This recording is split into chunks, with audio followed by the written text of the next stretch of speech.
ንቃተ ህግ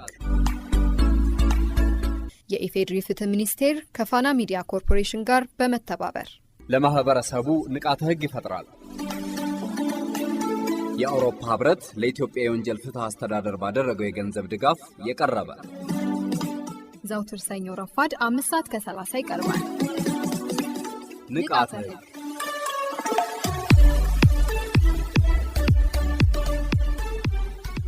በዚህ ፕሮግራም የሚተላለፉ መልእክቶች የአውሮፓ ህብረትን አቋም ያንጸባርቃሉ ማለት አይደለም። ሰላም ጤና ይስጥልን የተወደዳችሁ አድማጮቻችን፣ ሳምንታዊው የንቃተ ህግ ዝግጅታችን ሰዓቱን ጠብቆ መደመጡን ጀምሯል። በቆይታችን መረጃ እናቀብላችኋለን። የሙዚቃ ግብዣም ይኖረናል። በጋብቻ ስርዓት ላይ የሚፈጸሙ ወንጀሎችንና የሚያስከትሉትን ተጠያቂነት በዋናነት እንመለከታለን። እስከ ዝግጅታችን ፍጻሜ ድረስ አብራችሁን ትቆዩ ዘንድ ጋበዝናችሁ። በተከታይነት ብሩክ ድንቁ መረጃ ያስደምጠናል። አብራችሁን ቆዩ። የውል ግዴታ ቀሪ መሆን በሰው ልጆች የዕለት ተዕለት ማህበራዊ እንቅስቃሴ ውስጥ አንዱ ከሌላው ጋር በህግ ፊት የጸና የውል ግዴታ ሲገቡ ይስተዋላል። አንድን ነገር ለማድረግ ወይም ላለማድረግ እንዲሁም አንድን ተግባር ለመፈጸም ግዴታ የገባ ሰው የገባውን ግዴታ የመፈጸም ኃላፊነት ያለበት ሲሆን አለመፈጸም የራሱ ውጤት ያስከትላል። በአንጻሩ የውል ግዴታዎች ቀሪ ሊሆኑ የሚችሉባቸው ሁኔታዎች በህጉ ተካተው ይገኛሉ።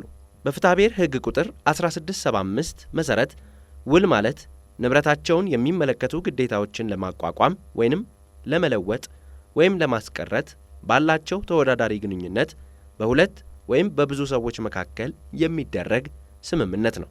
በዚህ ትርጉም መሰረት ውል 4 መሰረታዊ ነጥቦችን ማለትም ውል ከተዋዋዮች የሐሳብ መግባባት የሚመነጭ መሆኑን፣ ውል ለማድረግ ተዋዋይ ወገኖች 2 እና ከዚያ በላይ መሆን እንዳለባቸው፣ የውል ግዴታ ይዘት ከተዋዋዮቹ ንብረት ወይንም የኢኮኖሚ ጥቅም ጋር የተገናኘ መሆኑን እንዲሁም ውል የሚመሰረተው ግዴታዎችን ለማቋቋም ወይም የተቋቋሙ ግዴታዎችን ለመለወጥ ወይም ለማስቀረት የሚደረግ መሆኑን መረዳት እንችላለን።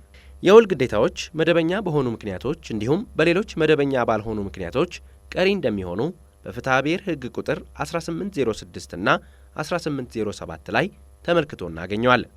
ውል በተዋዋይ ወገኖች መካከል ህግ በመሆኑ በውሉ ላይ የተቀመጡትን ግዴታዎች ተዋዋይ ወገኖች የማክበር ግዴታ አለባቸው። በውል ላይ የተቀመጡ ግዴታዎች በውል ስምምነት መሰረት በወቅቱ የተፈጸሙ ከሆነ በተዋዋይ ወገኖች መካከል የተደረገው የውል ስምምነት እንደሚያበቃ ወይም ውሉ ተፈጽሟል የሚያስብል መሆኑን ከፍትሐብሔር ህጉ አንቀጽ 1740 እና ተከታዮቹ መረዳት ይቻላል። በፍትሐብሔር ህጉ አንቀጽ 1806 መሰረት በአንድ ውል ላይ የተገባ ግዴታ በውለታው ስምምነት መሰረት የተፈጸመ እንደሆነ ግዴታ ቀሪ እንደሚሆን ተመልክቷል።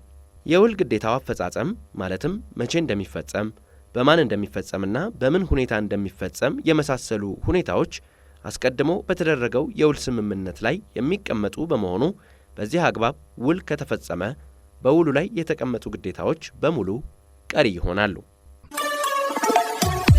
የውል ግዴታን የሚያስቀሩ ሌሎች ምክንያቶች ከላይ እንደተመለከተው በተደረገው የውል ስምምነት በፈቃድም ይሁን በግዴታ እንደ ውሉ የተፈጸመ ከሆነ በውል ላይ የተቀመጡ ግዴታዎች ቀሪ ይሆናሉ። የውል ግዴታን ቀሪ የሚያደርጉ ምክንያቶች በፍትሐብሔር ህጉ አንቀጽ 1807 ላይ ተዘርዝረው የተቀመጡ ሲሆን እነዚህ ምክንያቶች በውል ስምምነት ላይ የተቀመጡ ግዴታዎች መፈጸማቸውን ሳይጠብቁ በውል ላይ የተቀመጡትን ግዴታዎች ቀሪ የሚያደርጉ ናቸው።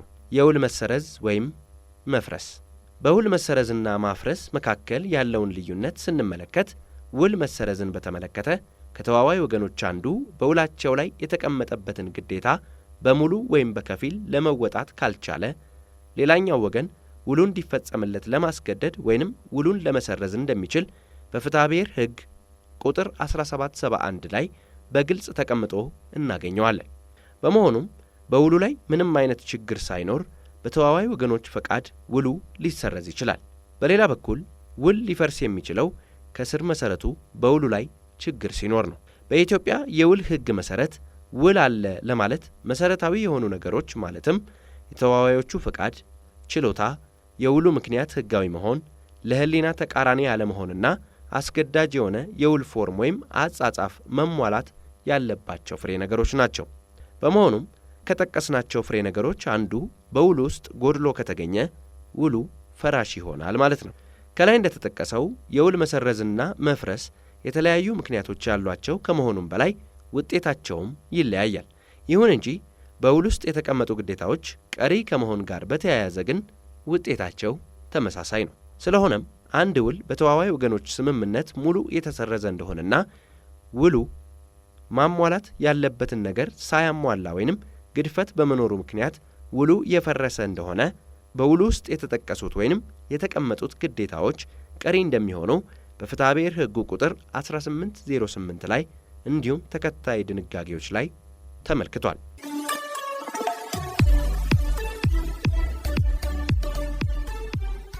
ከፋና ሚዲያ ኮርፖሬሽን ንቃተ ሕግ ነው እየተደመጠ የሚገኘው። እያደመጣችሁን ስለሆነ እናመሰግናለን። አሁን ወደ ዋናው ጉዳያችን ተመልሰናል። በጋብቻ ስርዓት ላይ የሚፈጸሙ ወንጀሎችንና ተጠያቂነታቸውን በተመለከተ በዋናነት እንመለከታለን። በርዕሰ ጉዳያችን ዙሪያ ሰፋ ያለ ማብራሪያ የሚሰጡን የሕግ ባለሙያ ከፍትህ ሚኒስቴር ጋብዘናል። በድጋሚ አብራችሁን ቆዩ።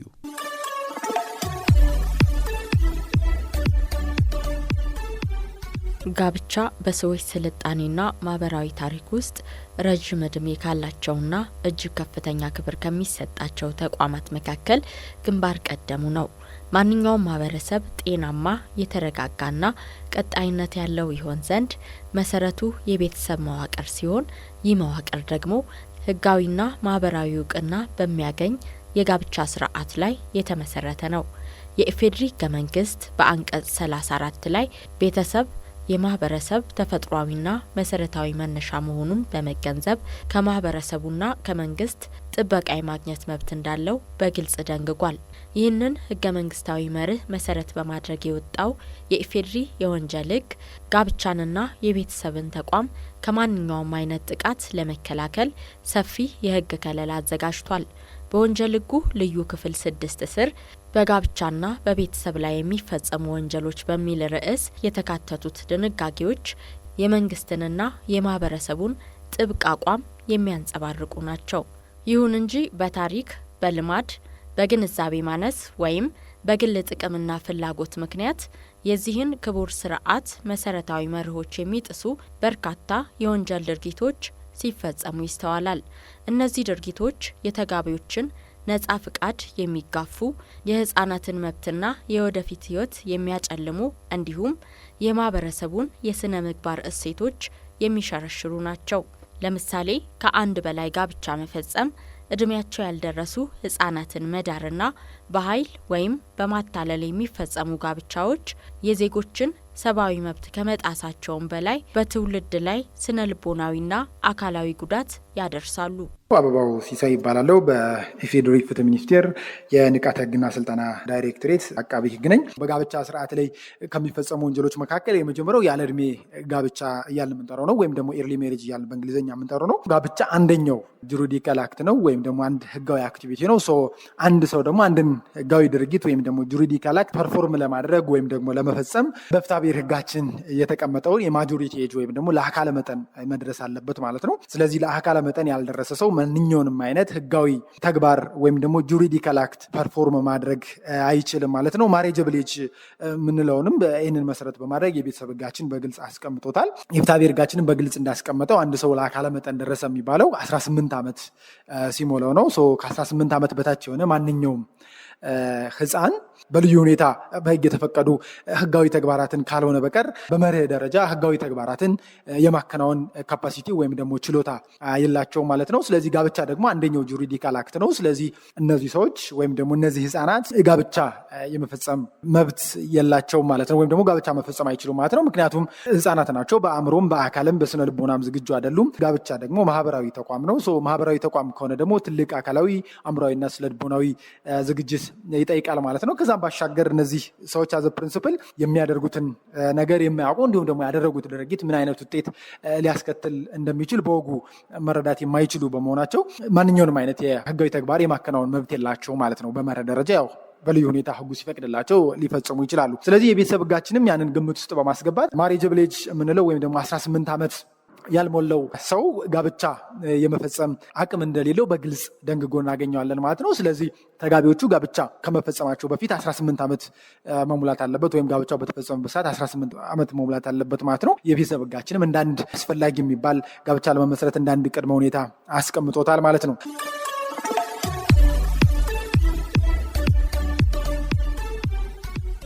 የቤተሰብ ሕጉ በግልጽ እንዳስቀመጠው ማግባት የሚቻልበት የእድሜ ክልል 18 ዓመት ሲሆን በልዩ ሁኔታ ግን እስከ 16 ዓመት ጋብቻ ሊፈጸም እንደሚችል በሕግ ተደንግጓል።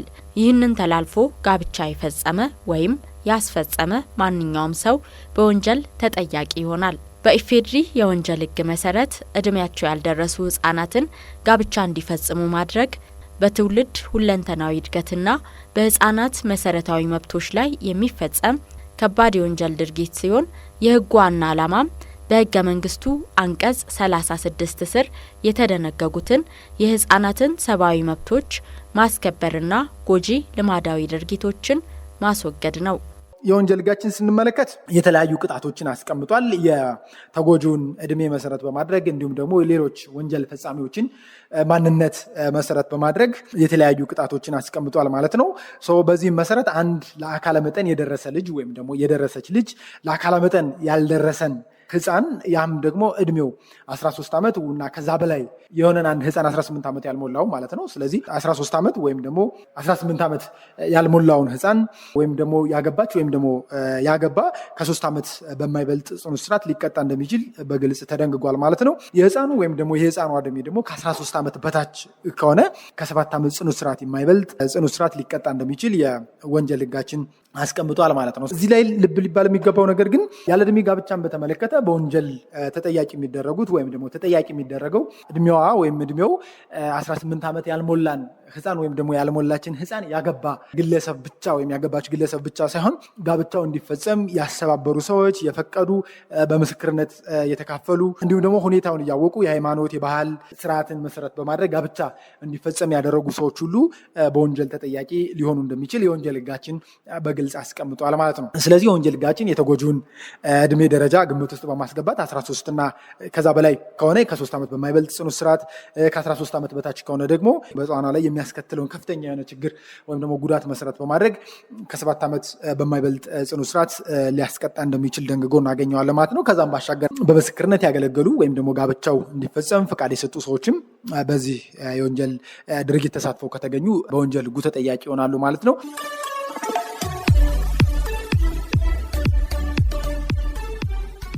ጋብቻ በሶስት አይነት መንገድ ሊፈጸም ይችላል። በቤተሰብ ሕጉ በግልጽ እንደተቀመጠው በክቡር መዝገብ ሹም ፊት የሚደረግ ጋብቻ፣ ባህላዊ ጋብቻና ሃይማኖታዊ ጋብቻ በመባል ባህላዊ ጋብቻ ብዙ ጊዜ በሀገር ሽማግሌዎች ወይም ደግሞ በአካባቢው ተሰሚነት ባላቸው ሰዎች ነው የሚፈጸመው ወይም ደግሞ በእነሱ አስተባባሪነት ነው። ሃይማኖታዊ ጋብቻ ደግሞ በሃይማኖት አባቶች ነው ማለት ነው። ስለዚህ እነዚህ የሀገር ሽማግሌዎች ወይም ደግሞ የሃይማኖት አባቶች ባህላዊ ጋብቻን ወይም ደግሞ ሃይማኖታዊ ጋብቻን በሚያስፈጽሙበት ሰዓት የተጋቢዎቹ እድሜ 18 ዓመት መሙላቱን ማረጋገጥ ያስፈልጋል ማለት ነው። ያን ሳያደርጉ ቀርተው ግን 18 ዓመት ያልሞላትን ህፃን ወይም ደግሞ ያልሞላውን ህፃን ጋብቻ እንዲፈጽም ያደረገ ወይም ደግሞ ያደረገች ማንኛውም የሃይማኖት አባት ሊሆን ይችላል ወይም ሌላ ማንኛውም በምስክርነት ያገለገለው ወይም ደግሞ ሌላ የፈቀደ ሰው ካለ በወንጀል ሕጉ ተጠያቂ ይሆናል ማለት ነው። ስለዚህ የመጀመሪያው በጋብቻ ስርዓት ላይ የሚፈጸም ወንጀል ያለ እድሜ ጋብቻ እያልን የምንጠራው ነው ማለት ነው። በጋብቻ ስርዓት ላይ ከሚፈጸሙ ወንጀሎች መካከል በጋብቻ ላይ ጋብቻ አንዱ ነው። በኢፌድሪ የወንጀል ሕግ መሰረት በጋብቻ ላይ ጋብቻ መፈጸም በጋብቻና በቤተሰብ ጤናማ ግንኙነት ላይ የሚፈጸም ወንጀል ተደርጎ የሚወሰድ ሲሆን የሕጉ መሰረታዊ ዓላማም በሀገሪቱ የቤተሰብ ሕግ እውቅና የተሰጠውን አንድ ለአንድ የመጋባት መርህ የትዳር አጋሮችን መብትና የቤተሰብን ሰላም ለመጠበቅ ነው።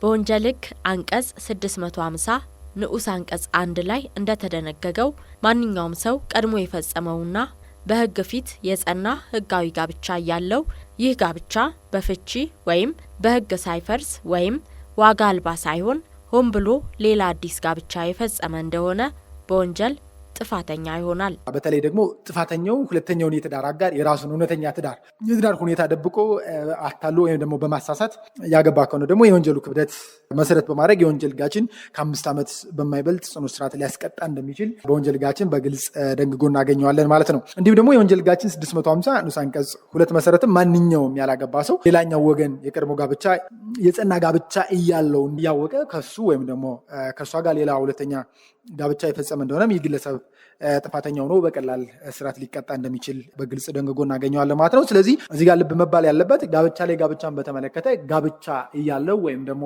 በቤተሰብ ሕጉ የተመሰረቱ ከ3ቱ ጋብቻዎች ከስታተስ ባህላዊ ጋብቻ ወይም ደግሞ ሃይማኖታዊ ጋብቻ እያልን የምንጠራቸው ከነዚህ 3ቱ ጋብቻዎች ጸንተው እያለ በሕግ ሳይፈርሱ ወይም ደግሞ ፍች ሳይፈጸም ጸንተው እያለ ሌላ አዲስ ጋብቻ የፈጸመ ሰው ብቻ ሳይሆን ይህንን ፋክት ወይም ደግሞ እውነታ እያወቀ ወይም ደግሞ እያወቀች ከዚህ ግለሰብ ወይም ደግሞ ከዛች ግለሰብ ጋር ጋብቻ የፈጸሙ ሰዎች ሁሉ በቀላል እስራት ሊጠየቁ እንደሚችሉ የወንጀል ሕጋችን በግልጽ ደንግጎ እናገኘዋለን ማለት ነው። በመርህ ደረጃ በጋብቻ ላይ ጋብቻ የቤተሰብ ሕጋችንም እንዳንድ ጋብቻ ለመመስረት እንዳንድ ቅድመ ሁኔታ አስቀምጦታል። ያ ማለት ተጋቢው አስቀድሞ በሕግ የጸና ጋብቻ ካለው ሌላ አዲስ ጋብቻ መፈጸም እንደማይችል ማለት ነው። ከዛም ባሻገር ደግሞ ይህን አድርጎ ከተገኘ የወንጀል ተጠያቂነት ሊያመጣ እንደሚችል በግልጽ አስቀምጧል በመርህ ደረጃ። በልዩ ሁኔታ ግን በባህል ወይም ደግሞ በሃይማኖት ጋብቻ ላይ ጋብቻ መፈጸም የተፈቀደ ከሆነ በጋብቻ ላይ ጋብቻ ፈጽሞ መገኘቱ ወይም ደግሞ መገኘቷ የወንጀል ሕግ ተጠያቂ ያደርጋቸው ማለት ነው። ወይም ደግሞ ከወንጀል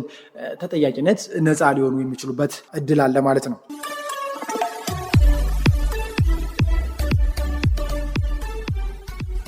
ሌላኛው በግዴታ ወይም በማታለል የሚፈጸም ጋብቻ ሲሆን በወንጀል ሕጉ አንቀጽ 646 መሰረት የሚያስቀጣው ቅጣት አለ። የቤተሰብ ሕጋችን በግልጽ ጋብቻ ለመመስረት የተጋቢዎች ነፃና ሙሉ ፍቃድ መገኘት ወይም ደግሞ ነፃና ሙሉ ፍቃዱን ወይም ደግሞ ፍቃዷን መሰረት ብቻ በማድረግ መሆን እንዳለበት ደንግጎ እናገኘዋለን። ከዛም ባሻገር የፌዴራል ሕገ መንግስት አንቀጽ 34 ንዑስ አንቀጽ 2ም ጋብቻ ሙሉ በሙሉ በተጋቢዎች ፍላጎት እና ነፃ ፍቃድ ላይ የተመሰረተ መሆን እንዳለበት ተደንግጎ እናገኘዋለን ማለት ነው።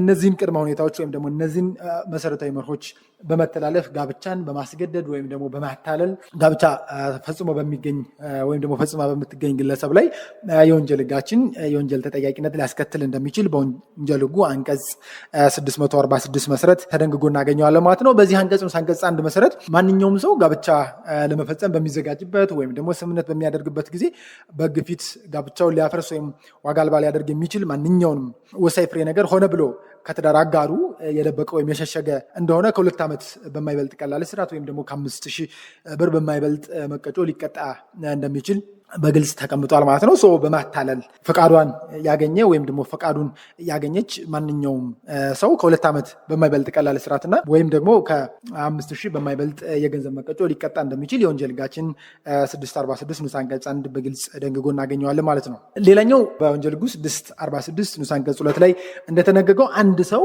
ሆነ ብሎ የተዛባ መረጃ በመስጠት ሊሆን ይችላል፣ ወይም በማሳሳት ወይም ደግሞ በሽንገላ ሊሆን ይችላል የራሱን ማንነት በመለወጥ ሌላኛው ወገን ተሳስቶ ከሱ ጋር ወይም ደግሞ ከሷ ጋር ጋብቻ እንዲፈጽም ካደረገች ወይም ደግሞ ካደረገ ከ1 ዓመት በማይበልጥ ቀላል እስራት ወይም ደግሞ ከ1,000 ብር በማይበልጥ የገንዘብ መቀጮ ሊቀጣ እንደሚችል በግልጽ ተደንግጎ እናገኘዋለን። ያ የሚሆነው ግን በግል አቤቱታ አቅራቢነት በሚሆንበት ሰዓት ነው። ያ ማለት ቪክቲም የሆነ ሰው ወይም ደግሞ ተሳስቶ ወይም በአንደኛው ተጋቢ የተሳሳተ መረጃ ወይም ደግሞ በተፈጸመበት ማታለል ወይም በተፈጸመበት ማታለል ወይም ደግሞ ሽንገላ መሰረት በማድረግ ጋብቻ ፈጽሞ ወይም ደግሞ ፈጽማ የተገኘ ሰው በግል አቤቱታ አቅርባ ወይም ደግሞ አቅርቦ ከሆነ ይህንን ድርጊት የፈጸመ ወይም የፈጸመች ግለሰብ ከ1 ዓመት በማይበልጥ ቀላል እስራት ወይም ደግሞ ከ1,000 ብር በማይበልጥ የገንዘብ መቀጮ ሊቀጣ እንደሚችል ተደንግጓል ማለት ነው።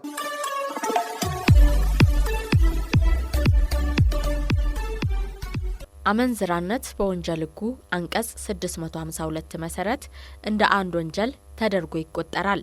በወንጀል ሕጉ አንቀጽ 652 መሰረት በፍትሐብሔር ሕግ እውቅና ያገኘ ሕጋዊ ጋብቻ ያለው ማንኛውም ተጋቢ የዝሙት ወንጀል የፈጸመ እንደሆነ ጉዳት በደረሰበት የትዳር አጋር አቤቱታ አቅራቢነት በቀላል እስራት ወይም በመቀጮ ይቀጣል። አመንዝራነት በወንጀል ሕጋችን 652 መሰረት እንደ አንድ ወንጀል ተደርጎ ተቆጥሮ እናገኘዋለን። ያ ማለት ምን ማለት ነው? በፍትሐብሔር የጸና ሕጋዊ ጋብቻ ያለው ግብረ ስጋ ግንኙነት ወይም ደግሞ ዝሙት ከሌላ ሰው ጋር የፈጸመ ማንኛውም ተጋቢ በወንጀል ሕግ አንቀጽ 652 መሰረት ተጠያቂ ሊሆን የሚችልበት እድል አለ ማለት ነው። ስለዚህ አመንዝራነትን በተመለከተ በወንጀል ተጠያቂነቱ አንቀጽ 652 በግልጽ ተደንግጎ እናገኘዋለን። ጉዳት የደረሰበት የትዳር አጋርም አቤቱታ በሚያቀርብ ሰዓት ይህንን ወንጀል የፈጸመ ሰው በቀላል እስራትን ወይም ደግሞ በገንዘብ መቀጮ ሊቀጣ እንደሚችል የወንጀል ሕጉ 652 በግልጽ ተደንግጎ እናገኘዋለን ማለት ነው። ይህ ወንጀል ተጠያቂነት በባለትዳሩ ላይ ብቻ ሳይሆን የጸና ህጋዊ ጋብቻ እያለው መኖሩን እያወቀች ወይም ደግሞ መኖሯን እያወቀም ግብረ ስጋ ግንኙነት ወይም ደግሞ ዝሙት እየፈጸመ ማንኛውም ሰውም ተጠያቂ ይሆናል ማለት ነው። ስለዚህ እዚህ ጋር ልብ ሊባል የሚገባው አመንዝራነትን በተመለከተ ጋብቻ ያለው የግብረ ስጋ ግንኙነት ወይም ደግሞ ዝሙት የፈጸመ አግቢው ወይም ደግሞ የፈጸመች ብቻ ሳትሆን ያንን እውነታም እያወቀ ወይም ደግሞ ባለትዳር ከሆነ ግለሰብ ጋም የግብረ ስጋ ግንኙነት ወይም ደግሞ ዝሙት የፈጸመ ሰውም ተጠያቂ ሊሆን እንደሚችል በግልጽ ተቀምጧል ማለት ነው። ነገር ግን የወንጀል ክሱ ደግሞ ሊቀጥል የሚችለው የተበዳዩ ወገን ፍላጎት ብቻ ሲኖር ነው። ያ ማለት ተበዳዩዋ በተፈጸመባት አመንዝራ ጉዳት የደረሰባት ከሆነና ያንን ጉዳት መሰረት አድርጋ አቤቱታ ለሚመለከተው አካል ካቀረበች ብቻ ነው የወንጀል ክሱ ሊመሰረት ወይም ደግሞ ሊቀጥል የሚችለው ማለት ነው። የዝሙት ወንጀሉ ግን የተፈጸመው የሁለቱ ተጋቢዎች ለምሳሌ አብረው መኖር ተለያይተው የነበረ ከሆነ ፍርድ ቤቱ በመሰለው በወንጀል ሕጋችን አንቀጽ 180 መሰረት በመሰለው ቅጣቱን ሊያቀል ይችላል ማለት ነው። ነገር ግን የግል ተበዳዩ ወይም ደግሞ ተበዳዩ አቤቱታው አቅራቢ የትዳር አጋሩ ለድርጊቱ መፈጸም ምክንያት ከሆነ ወይም ደግሞ ዝሙቱ እንዲፈጸም አነቃቅቶ ከሆነ እንዲሁም አስቀድሞ ከተስማማ ወይም አስቀድማ ከተስማማች ጥፋቱን ይቅር ካለው ወይም ደግሞ ይቅር ካለች ወይም ደግሞ ከድርጊቱ ጥቅም ያገኘ ወይም ያገኘች ከሆነ የወንጀል ክስ ሊመሰረት እንደማይገባ እንዲሁም ተመስርቶ ከሆነም ሊቀጥል እንደማይችል የወንጀል ሕጋችን 652 በግልጽ ተደንግጎ እናገኘዋለን ማለት ነው። ስለዚህ በአጠቃላይ ጋብቻ ያው ማህበራዊ ተቋም ነው። ማህበራዊ ተቋም ከሆነ ደግሞ ፕሮቴክሽን ወይም ደግሞ ህጋዊ ጥበቃ ያስፈልገዋል። ይህንን ማህበራዊ ተቋምነቱን ግምት ውስጥ በማስገባት ወይም ደግሞ ማህበራዊ ተቋምነቱን በመቀበል የኢትዮጵያ የህግ ማዕቀፎች ከቤተሰብ ህጉ፣ ከወንጀል ሕጋችን እንዲሁም ደግሞ የፌዴሪ ህገ መንግስትን እንዲሁም ደግሞ ለዚህ ፕሮቴክሽን የሚሰጥ የተለያዩ ህጎችን እና ፖሊሲዎችን በማውጣት እነዚህ ለቤተሰብ ወይም ደግሞ ለጋብቻ የኢትዮጵያ ህግ ማዕቀፎች ፕሮቴክሽን ሰጥተው እናገኛለን። በዚህ ማህበራዊ ተቋም ውስጥ ከአሁን በፊት የጠቀስኳቸውን ወንጀሎች ተፈጽመው በሚገኙበት ሰዓትም የወንጀል ድርጊቱን በፈጸሙ ሰዎች ላይ ተጠያቂነት ሊመጣ እንደሚችል ከወንጀል ሕጋችን መረዳት እንችላለን ማለት ነው።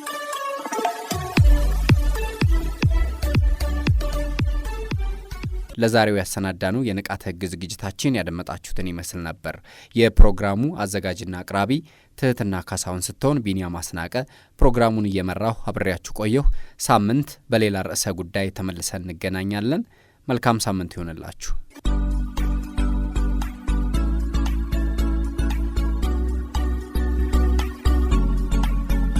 ንቃተ ህግ ንቃተ ህግ የኢፌዴሪ ፍትህ ሚኒስቴር ከፋና ሚዲያ ኮርፖሬሽን ጋር በመተባበር ለማህበረሰቡ ንቃተ ህግ ይፈጥራል። የአውሮፓ ህብረት ለኢትዮጵያ የወንጀል ፍትህ አስተዳደር ባደረገው የገንዘብ ድጋፍ የቀረበ ዘውትር ሰኞ ረፋድ 5:30 ይቀርባል። ንቃተ ህግ